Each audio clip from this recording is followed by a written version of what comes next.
their offices, or at least have a branch here in Dubai. Because, listen, I mean, at the end of the day, I mean, you know, the value that you're getting here for your money.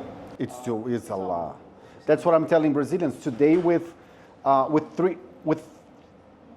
If you want to buy a pre-construction, an off-plan in Miami, you cannot buy anything under $500,000 for a studio. Wow. A 490 square feet studio, $500,000. Right? For $500,000 is going to be roughly 1.7 million dirhams, right? 1.7 million dirhams here in Dubai. You start in some places. If you go to Town Square, you buy a 2-bedroom, 1,000 square feet. Yeah. So the money that the property that you get for your money here is much better than in Miami at this point. And in Miami you have property tax 2% a year. So you have a $5 million property, $10 million property, you spend 2% every year just in property taxes. Plus service charges on top. And the service charges, that's what I say Florida has a problem at this moment because of the hurricanes and because so many people move there. The insurance claims are through the roof.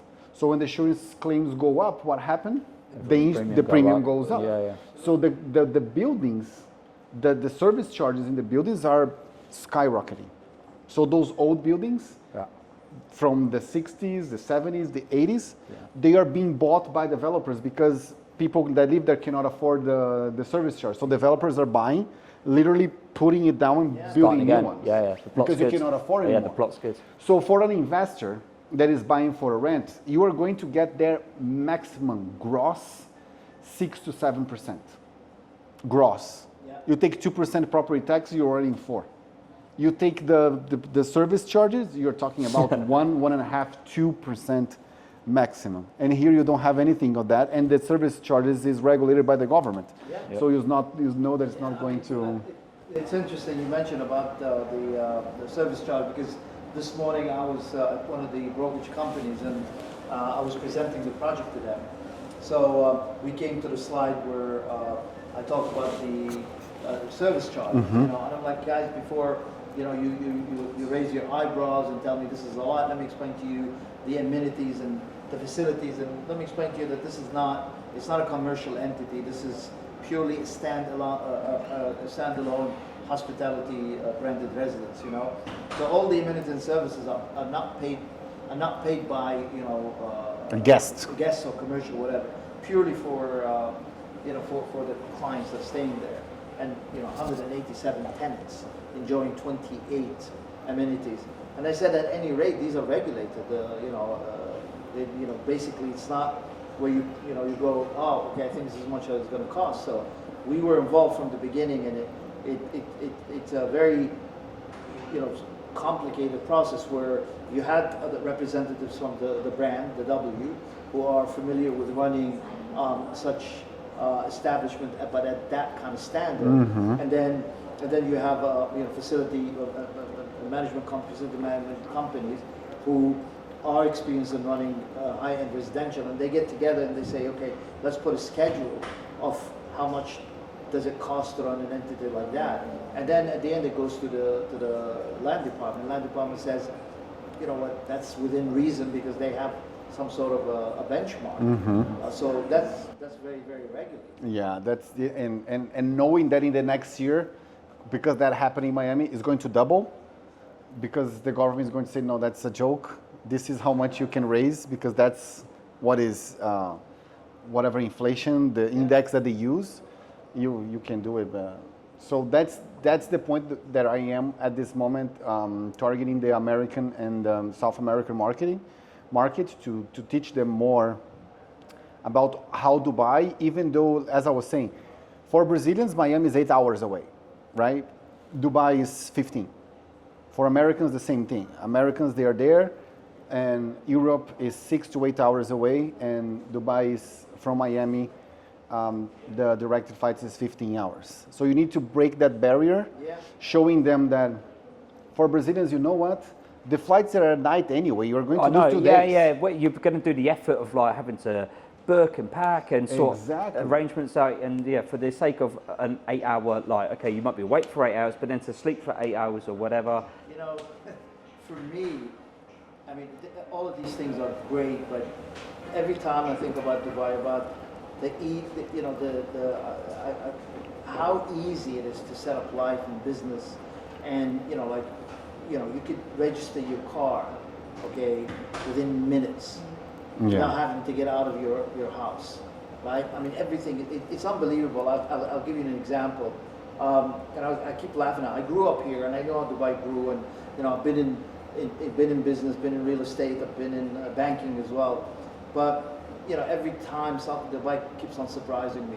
And I remember that it was just 3 days ago, and I had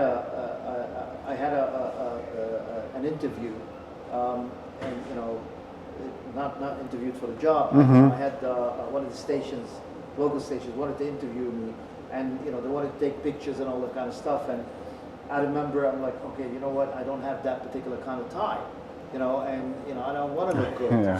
So I'm like, what am I going to do? The interview's first thing in the morning, and it was 9 o'clock at night, and I wanted a particular type of tie, and I knew the brand and everything. 9 o'clock in the evening. I live in Motor City. I live quite far, right? And my wife looked at me. She said, "No, not a problem. We'll order this." What are you talking about? It's not a burger you're gonna order. No, order it. I'm like, "You're gonna order what?" She said, "Order it online. It'll deliver in about an hour." Really? I can't believe you. She said, "See." Order it, paid for it. An hour later, I got a tie delivered. At 10 at night. At 10 at night. It's incredible, huh? So if you look at everything else, and then you look at the security, the standard of living, you look at the healthcare system. Like I remember when I went to Saudi Arabia, we went to see one of the major developers, and that was only a couple of years ago. And I was talking to a Saudi national, and he said that, you know, how far behind is the medical facilities for the locals themselves. If, you know, you had to wait for 2 to 3 weeks to get into. And you look at Dubai right now. For God's sake, man, you just have to choose whatever you like. Exactly. Like I look and say, what is the closest clinic to me? Like within walking distance. Yeah. You go to Prime Medical, they are everywhere. And you touch a very good point, the safety. The other day I did a post on my Instagram about Dubai, and someone commented, it doesn't matter if it's cheaper than Miami, I still want my freedom, because they have this misconception. Yeah, there's a lot of stereotypes still out there. And I'll say I live it, because sometimes the argument doesn't. You don't want to waste But yesterday, I was going on my Instagram, and in Brazil, and this guy was from Brazil, and he commented from Brazil.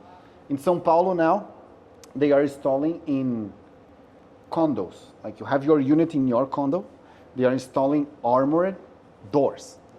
So what kind of freedom is that? Yeah. What kind of freedom is Prison that? door, huh? You need to put an armored door in your apartment to be free.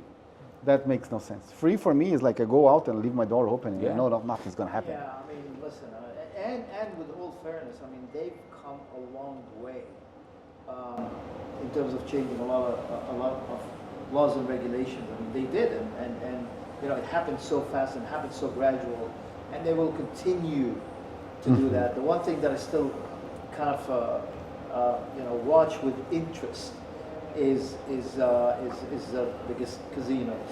Yeah. Okay, to me, I don't know. I mean, there's one thing being open and free and allowing people to live together without being married. There's fine. You have more bars and nightclubs than probably Miami by now, but to actually open a gambling establishment is it's quite a leap of faith. Yeah. I'm still looking at any kind of laws and regulations coming into effect. I know they established the frame. They didn't even establish the framework. They established the name of the agency that's going to regulate that. Can't remember the name. It's called Gaming and something. But I searched, I Googled, I looked for any kind of information on that, but it's not there. So. Now we need to wait to see. But you know what? I mean, you know, even if that comes up, the freedom you get here is unbelievable. Yeah. And like you said, define freedom for me. Exactly. That Exactly. you can walk at night safely, and you know, and not to worry about. I went home and I was in London. I thought, you know what? I want to appreciate it again. So I got off the train purposely 2 stops before I needed to. And I was like, I'm just going to walk. Grey, windy, raining. I thought, you know what, this is because this was probably what I'd be doing. I'd have a job in the city. So I went there, and honestly, the amount of photos and videos I've seen of people just snatching people's phones out their hands, and obviously a lot of stabbings, a lot of guns. And I walked, and I honestly didn't want to get my phone out. And I was like, you know what? It always inspires me when I come back here just to go on and kick on. I promise, stay here. Yeah. Honestly, it does. And that for me, as a Brazilian, is very interesting and sad to observe, because UK, France, Portugal, Italy were all places that Brazilians aim to go to run away from violence in Brazil. Yeah, no, No? UK, and honestly. now I see people from those countries living for exactly the same reasons. It is. Exactly It really, the same don't get me reasons. wrong, there's more to it than safety as well. Obviously, it's the opportunity, the investments, and etc. But yeah, no, London's horrible. London's horrible.